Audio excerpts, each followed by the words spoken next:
양브로의 정신세계. 안녕하세요. 정신건강의학과 전문의 양재진입니다. 안녕하세요. 정신과사 양재웅입니다. 오늘은 전지적 의사 시점, 계속해서 사회적으로 문제가 되고 있는 아동학대에 대해서 한번 다뤄보려고 합니다. 사실 저나 양재웅 원장은 아이가 없지만 아이를 키우시는 부모님들 입장에서는 끔찍한 일이죠. 최근에 또 이슈들이 많았어요. 그 아동학대 어린이집에 대해서 강력한 처벌을 좀 해달라고 피해 부모들이 요구를 한 것도 있었고, 더 무서운 것도 있었죠. 방송에서는 굉장히 천사 같은 이미지의 엄마 모습을 보였지만 집에서는 무차별 상습 폭행을 해서 16개월 그 영아가 또 사망한 사건이 있었죠. 계속해서 이런 일들이 많이 나오는 게 참 슬퍼요.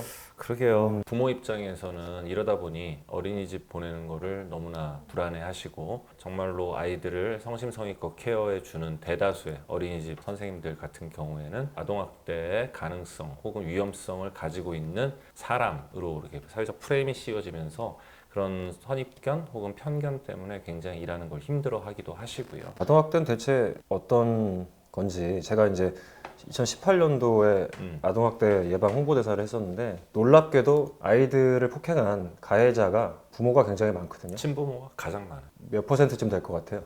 50% 정도. 80%거든요. 80%가 친부모가 이제 폭행을 하는 경우가 굉장히 많습니다. 그래서 쉼터라고 하는 이제 그런 곳으로 아이들을 보내놓고 부모들하고 분리를 시키는 그런 작업들을 하게 되는데, 이게 문제가 뭐냐면 아이들이 어렸을 때 그런 폭행이나 방임 이런 것들을 당하게 되면 정신과에서 이제 트라우마 쪽에서 가장 집중해서 보고 있는 분야인데, 그쪽에서 정식 명칭은 아닌데 가장 많이 얘기하는 게 요즘에 컴플렉스 PTSD라는 말을 많이 해요. 그러니까 외상후 스트레스 장애가 있는데 컴플렉스하다, 복잡하다라는 거죠. 우리는 이제 그거를 인격이 변화한다라고 표현을 하거든요. 제가 몇 번 말씀드렸듯이 뒤에 안쪽에 이제 감정뇌라는 게 있거든요. 걔네가 과활성돼 있어요. 그래서 아주 쉽게 감정적으로 기복이 굉장히 심해집니다.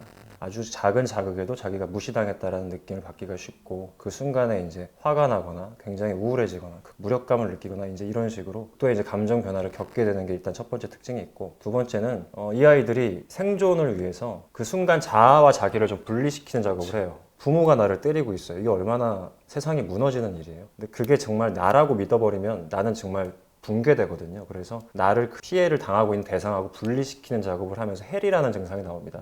이인화라고 이제 표현을 하는데, 나는 내가 아닌 것 같고, 그리고 이분들이 또 성인이 됐을 때 신체화 장애가 종종 나타나요. 불면증은 보통 다반사고, 뇌장장애를 포함한 소화장애라든지 아니면 심혈관 질환이라든지 이런 피부병이라든지 이런 식으로 신체화 질환들이 굉장히 많이 나타나는 게 특징이고, 그 다음에 개념 자체가 크게 두 가지로 나눠지는데, 하나는 부모에 대해서 너무너무 죽이고 싶을 정도로 미워하는, 복수하고 싶은 마음과 한편으로 그 부모를 어떻게든 이해하고자 하는 마음 사이에서 굉장한 혼란을 겪어요. 그러면서 내 안에 선과 악이 끊임없이 존재를 하면서 나라는 자아 자체가 자꾸 분열되는 느낌을 받게 되죠.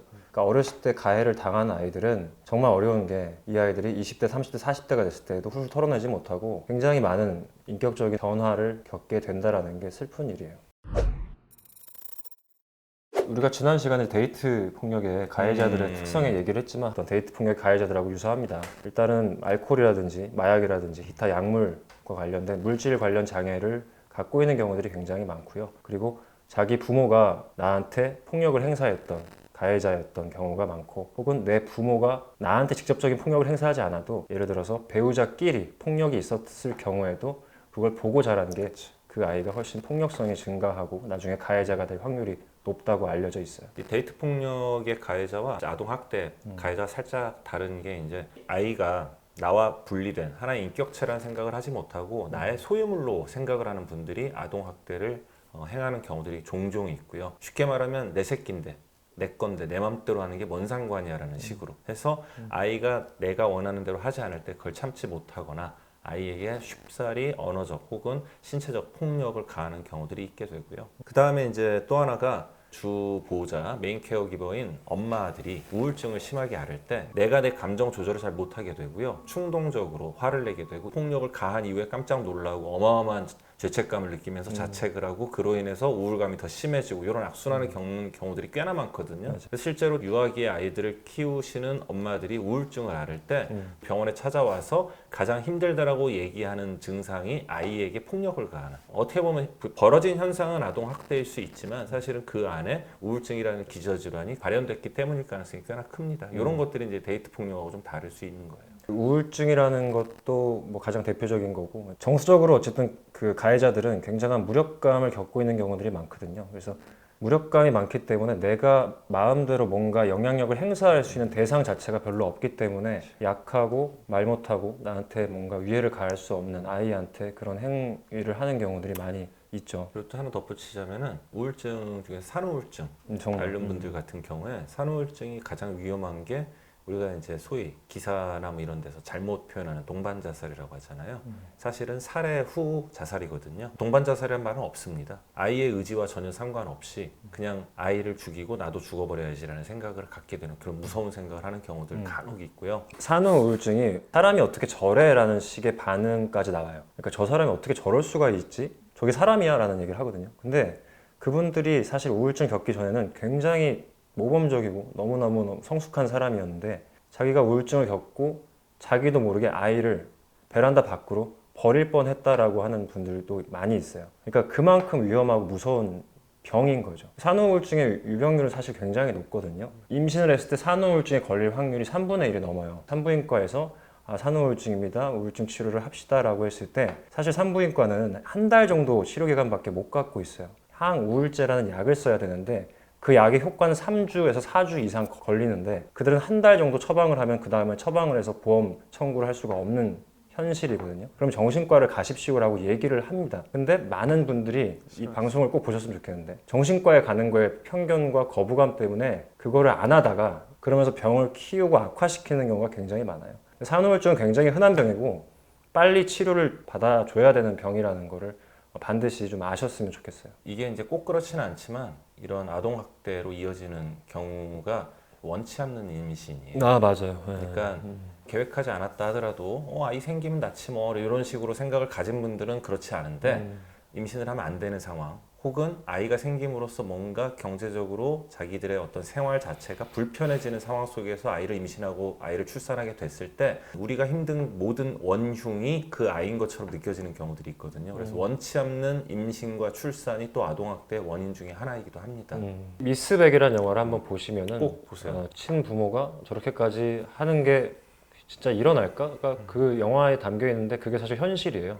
철저하게 고증을 받은 영화예요. 아동보호 전문기관하고 뭐 저하고 같이 자문을 했던 영화고 상담을 했던 영화인데 한번 꼭 보시면 이게 아동학대구나 라는 걸 좀 느끼실 수가 있을 것 같습니다. 아이를 키우신 입장에서 그 영화를 보면은 굉장히 마음이 불편하실 수는 있지만 이런 사람들이 실제로 있구나 라는 거는 한번 아실 필요는 있다고 생각을 합니다. 자, 그러면 이 아동학대의 피해자들이 과연 정말로 그 성인이 되어서 똑같은 가해자가 되거나 계속해서 무력감 속에서 세상을 살아가는 게 힘드냐라고 생각을 해볼 필요가 있을 것 같은데 하와이에서 되게 유명한 실험을 하나 했었어요. 그 800명의 아이들을 대상으로 30년 동안 추적 관찰을 한 실험이 있습니다. 가장 길게 대규모로 코호트 연구를 했던 건데 800명 중에 200명은 아이들의 부모가 굉장히 학대하는 집안의 아이들이었어요. 그 200명에 대해서 연구자들은 이들이 성인이 됐을 때 당연히 비뚤어지고 제대로 된 삶을 살지 못할 거라고 예견을 해요. 근데 그 200명 중에 30%는 나머지 800명 중에서 600명 평범한 가정의 아이들보다 훨씬 더 높은 사회적인 지위와 인성적인 성숙함을 갖게 되는 걸 보고 이들이 깜짝 놀래요. 여기서 나온 게 이제 회복 탄력성이라는 말을 처음 쓰게 된 거거든요. 정신과에서 레질리언스라고 하는데 이 아이들이 뭐가 달랐냐, 다른 애들하고 대체 뭐가 달랐길래 얘네들은 이렇게 잘 됐을까를 봤더니 하나는 부모와의 정서적인 거리를 확 가졌던 아이들이었어요. 그러니까 나는 부모가 너무 싫고 죽이고 싶은데 미워할 수 없으면서 닮아가고가 아니라 부모랑 난 다른 사람이야 라고 하면서 새로운 롤모델을 찾았다고 해요, 그 아이들은. 그러면서 그 롤모델이 사는 방식을 그대로 답습해 가면서 더 나은 사람으로 될 수 있었다라고 인터뷰를 했고, 또 하나는 이 아이들은 감정적인 뇌가 과활성화되어 있을 수밖에 없잖아요, 이 트라우마 때문에. 그런 것들을 끊임없이 자기 스스로 이성적으로 바라보기에 노력을 했다고 합니다. 그게 제가 이제 여러 번 말씀드린 전두엽의 강화에 대한 얘기인데 각자의 그 스포츠 활동이 다 있었고 그리고 자기가 매일 정한 계획과 목표를 그대로 실행하면서 자기 스스로 나는 어제보다 오늘 더 나아지고 있다라는 느낌을 받았다고 해요. 그래서 그 아이들은 회복 탄력성이라는 걸 갖고 있었고 그래서 더 잘 될 수 있었다라는 게 굉장히 좋은 얘기고 혹시라도 아동학대를 경험하시거나 내가 그런 경험이 있다라고 판단을 하셨던 성인이 되신 분들이 있으시면 이런 제 얘기를 한 번쯤은 생각해 보면 좋을 것 같아요. 그리고 이제 어린이집에서의 아동학대 많은 어머니들, 아버지들이 걱정을 하시는데 그냥 단순한 제 아이디어입니다. 어린이집에서의 아동학대를 근절하고 우리나라의 저출산율을 해결하는 가장 좋은 방법은 애를 낳으면 얼마를 주고 이런 게 아니에요. 어린이집을 모두 다 국공립으로 만들어가지고 어린이집 선생님들을 엄선하여 선발을 하고 그들을 준공무원 혹은 교육공무원 신분으로 만들어서 국가에서 관리하면 됩니다.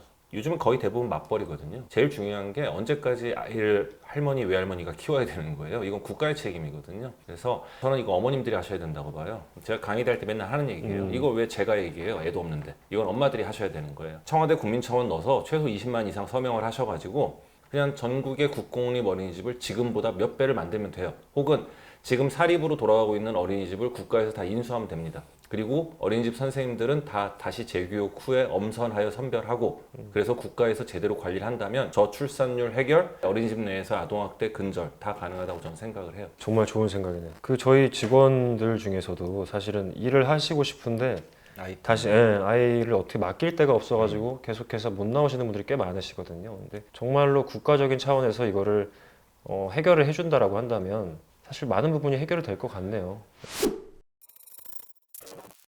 그리고 하나 더, 아동학대는 왜 줄어들지 않을까? 사실 많은 분들이 아동학대가 왜 이렇게 요즘에 기사에 많이 나오지, 뉴스에 많이 뜨지, 점점 늘어나는 거 아닌가라는 착각들을 하실 수 있어요. 사실 이거는 수면 아래 있던 것들이 드러날 뿐이죠. 왜? 수위가 낮아졌으니까. 쉽게 말하면 아동학대를 보는 기준 자체가 굉장히 엄격해졌다라는 거예요. 맞아요. 저희 때만 해도 아동학대란 말도 없었고요. 집에서 부모님, 특히 아버지한테나 어머니한테 맞는 게 아주 당연한 거였어요. 맞아요. 교육을 위한 체벌은 당연한 거였다고요. 학교에서 선생님들한테 몽둥이로 맞건 날라차기로 맞는 것도 당연하다고 여겼던 시대예요. 저만 하더라도. 맞아요. 저도 뭐 반장이라는 이유로 칠판부터 그 맨 뒤에 뭐 이렇게 붙어 있는 게시판까지 계속 싸대기를 맞으면서 간 적이 있거든요. 중학교 1학년 때.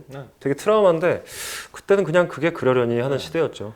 그때는 저희 때만 해도 부모님이 학교에 찾아와서 하는 얘기가 우리 아이 말 안 들으면 많이 때려주세요가 부모님들의 얘기였을 정도니까. 근데 지금은 그게 다 아동학대가 되는 거죠. 그렇죠. 지금 진짜 나쁜 아동학대들 많지만 과거에 비하면 늘어난 게 아니고요. 옛날엔 아동학대가 아니었던 게 아동학대가 된 경우가 많다라는 거죠. 사실 방치해두는 그 방임도 지금 아동학대에 분명히 들어가거든요. 그렇죠. 근데 과거에는 그런 게 어딨어요. 첫째가 조금 크면은 부모님 다 돈 벌러 간 사이에 첫째가 둘째 다 케어하고 셋째 챙기고 넷째 기저귀 갈아주는 게 어떻게 보면 우리나라 한 80년대, 70년대 일반적인 가정의 모습이었단 말이에요. 지금으로 따지면 다 아동학대예요. 그렇게 이해를 하시면 될 것 같아요. 아동학대가 늘어난 게 아니라 아동학대를 보는 기준이 엄격해지다 보니 수면 아래 잠겨져 있던 것들이 다 아동학대로 드러나서 늘어난 것 같은 착각을 하는 것뿐이다라고 받아들이시면 좋을 것 같습니다. 그렇죠. 아동보호 전문기관 그쪽에서 제일 안타까워하고 좀 아쉬워하고 가장 많이 홍보를 하는 게 뭐냐면은 주변 어른들의 관심이에요. 아동학대는 그 아이와 좀 자주 볼 수 있는 사람이 세심한 관심을 가지고 보지 않으면 모르는 경우 되게 많습니다. 정말 우리의 관심이 한 아이의 생명을 살릴 수도 있고요. 그 아이가 제대로 된 좋은 어른이 되도록 만드는 가장 중요한 그런 게 될 수 있습니다. 아이들은요, 부모가 학대를 하면은 가장 먼저 드는 생각이 내가 뭘 잘못했나 보다예요. 부모가 싸워도 내가 뭘 잘못했나, 부모가 이혼을 해도 내가 뭘 잘못했나, 부모가 날 때려도 내가 뭘 잘못했구나라고 느낄 수밖에 없습니다. 꽃으로도 아이들 때리지 말라라는 얘기가 있는데 제가 참 좋아하는 얘기인데, 순간의 감정에 의해서 아이들에게 함부로 하는 분들이 계시는데 그러지 마세요. 정말 그러지 마세요. 그리고 주변에서 혹시 그런 모습을 본다면 그냥 넘어가지 말고 반드시 경찰에 신고해 주시기 바랍니다. 뭐 매번 느끼는데 사람이라고 다 사람이 아니고 부모라고 다 부모는 아닙니다. 맞습니다. 되게 엄숙하고 좀 슬픈데 일단은 뭐 오늘 여기까지 하도록 하겠습니다. 마인드 카페 어플 다운 받아주시고 여러분들 사연 많이 남겨주시고요. 다뤄졌으면 하는 컨텐츠 댓글에 남겨주시면 저희가 꼼꼼히 살펴서 또 사연으로 다뤄보도록 하겠습니다. 구독, 좋아요, 알림 설정 꾹.